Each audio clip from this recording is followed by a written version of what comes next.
Olá, hoje eu e o Arthur vamos falar sobre a insuficiência cardíaca congestiva, ICC.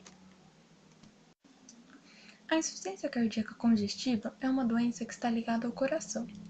Ela ocorre pela diminuição da força de contração do músculo cardíaco. Com isso, clinicamente, tende a diminuir a frequência cardíaca e o débito cardíaco. De início, pode-se ter uma diminuição da pressão arterial sistólica, porém, com o passar do tempo, nosso organismo tende a responder por essa diminuição, o que levará o paciente a ser hipertenso. Causas clínicas da ICC: hipertensão arterial. Neste caso, pacientes com hipertensão têm um aumento da força de contração. Esse aumento da força de contração gera uma contração tão forte no músculo cardíaco, tão forte, que pode levar a uma distensão, ou seja, rompimento. Prolapso valvar. No prolapso valvar, tem-se a distensão do músculo cardíaco e da válvula cardíaca, que gera um acúmulo de sangue venoso, o que pode levar o paciente a um quadro de ICC. Esteanose aórtica. A esteanose aórtica ocorre predominantemente no ventrículo esquerdo. Neste caso, ocorre a distensão da fibra da musculatura do ventrículo esquerdo e, com isso, a diminuição da pressão arterial na aórtica, pois se tem a diminuição do fluxo sanguíneo na aórtica. Sinais e sintomas. Hipertensão. A hipertensão ela é causada porque, quando se tem um quadro de ICC, há a diminuição da força de contração. E de início, o nosso organismo vai tentar reverter essa diminuição da força de contração.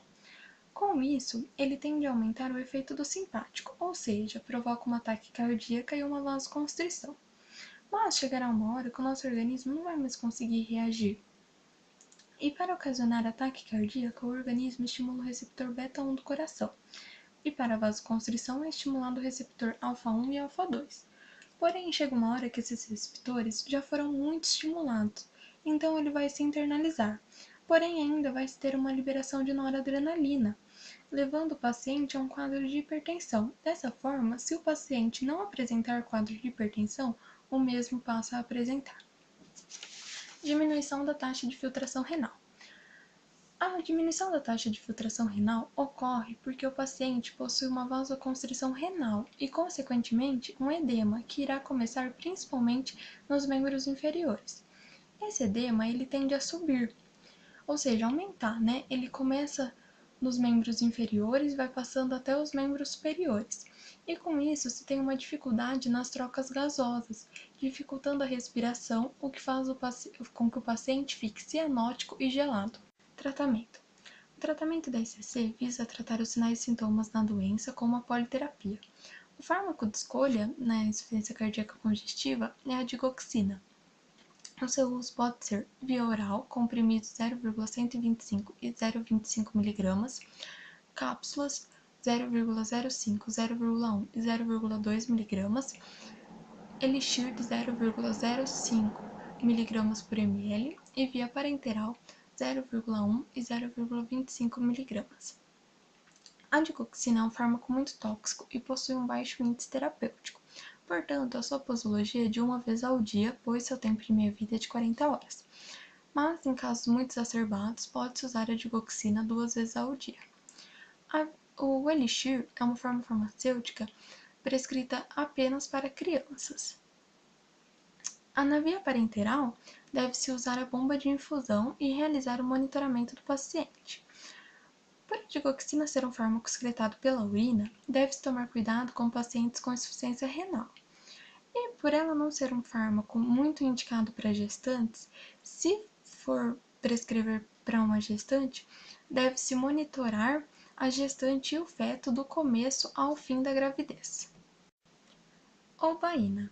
A oubaína tem seu uso via parenteral 0,1 e 0,25 mg, sempre por bomba de infusão. O seu uso é exclusivamente hospitalar e é indicado para pacientes com insuficiência renal que não podem utilizar a digoxina. O seu tempo de meia-vida é de 21 horas e, por ser mais hidrossolúvel, ela não sobrecarrega tanto o fígado. Mecanismo de ação. O mecanismo de ação da digoxina e da oubaína é o mesmo, pois eles são antagonistas competitivos do potássio na bomba sódio-potássio ATPase dependente. Então a digoxina ela age bloqueando o potássio e aumentando a abertura dos canais iônicos de sódio e aumentando a concentração de cálcio intracelular. E com isso, aumenta a força de contração, porque ocorreu a contração das miofibrilas, que são as fibras do músculo cardíaco, revertendo o quadro do paciente que já tem CC e já é hipertenso, por isso deve-se utilizar um antihipertensivo.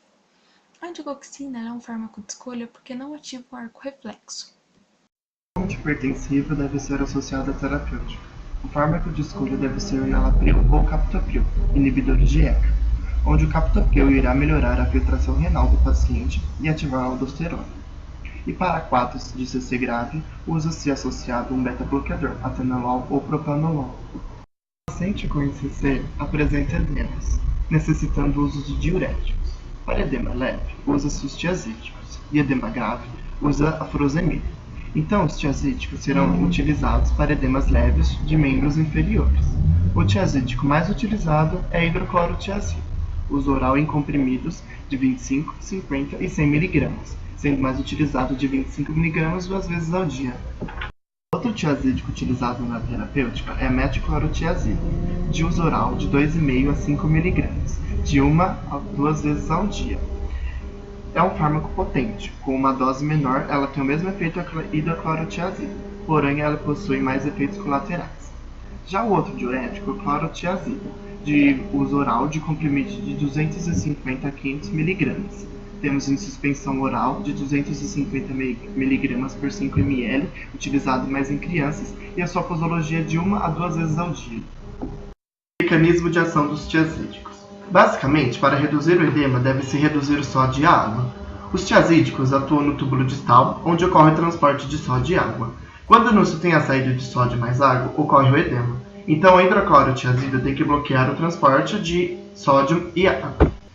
Quando se bloqueia o transporte de sódio, para que ele seja eliminado, deve diminuir a sua reabsorção, que é a volta para a célula. Ele deverá sair pela urina. Com isso, vai ter um aumento da reabsorção de cálcio pelo túbulo distal. Então, isso leva a uma diminuição de sódio na célula. Sai um sódio, então entra um cálcio e assim sucessivamente. Eliminando o sódio, elimina a água também. Com isso, o paciente tem um aumento da diurese. Como já mencionado, a furosemida será utilizada para edemas mais graves, que não acometam apenas membros inferiores, mas também tórax e abdômen. Seu uso é oral, de comprimidos de 20, 40 e 80 mg, e sua posologia é de 40 mg uma vez ao dia, que é a mais utilizada. E como que funciona o mecanismo de ação desse fármaco? Ele é um fármaco mais potente, porque atua na alça de Henle. Nessa alça tem 3 íons, onde ele irá atuar alterando o sódio, o potássio e o cloro. Quando temos muito desses íons, causa um edema muito grande, devido a um desequilíbrio hidroeletrolítico maior dos 3 íons, diferente dos tiazídicos, que inibem apenas 2 íons, o sódio e o cloro. Esse fármaco irá bloquear o transporte dos íons na alça de Henle, tendo uma diminuição na absorção dos 3 íons e eliminando pela urina. Irá aumentar a excreção de cálcio e magnésio, e o magnésio será excretado, pois terá uma inibição do potássio, uma vez que andam juntos. Sobre os efeitos colaterais da digoxina, que em pequenas doses ela tem um efeito terapêutico desejado, e ela possui seletividade, pois em baixas doses ela consegue bloquear o potássio.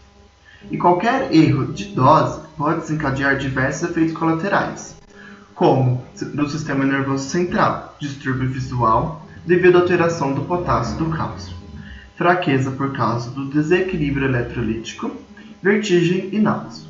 Já no organismo, causa cólica abdominal, diarreia, aumento do movimento trato gastrointestinal, vômito e a hipocalemia, que seria pouco potássio no sangue. Já no músculo cardíaco, pela diminuição da força de contração devido ao ICC, o paciente se encontra em bradicardia. Com a administração da digoxina, vai ocorrer a inibição do potássio. Com essa inibição, terá um bloqueio atrioventricular, pois ambos possuem canal de potássio. Com o bloqueio do potássio, o paciente vai ter uma fibrilação atrial e taquicardia ventricular, pois se tem muito potássio no ventrículo. Com isso, aumenta a força de contração, a frequência cardíaca e aumenta o débito cardíaco, e a taquicardia ventricular e a fibrilação atrial. Se isso for muito intenso, pode levar à parada cardíaca. Quando o paciente tem uma intoxicação por digoxina, o único antídoto que reverte é o Fabimune. Este medicamento é de uso hospitalar e só é usado com prescrição médica.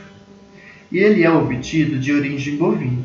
É um medicamento que causa reações alérgicas. Para ser administrado, a família tem que assinar um termo de consentimento. E seu uso é parenteral, 40 mg por frasco, com 75 mg de pó de sorbiton.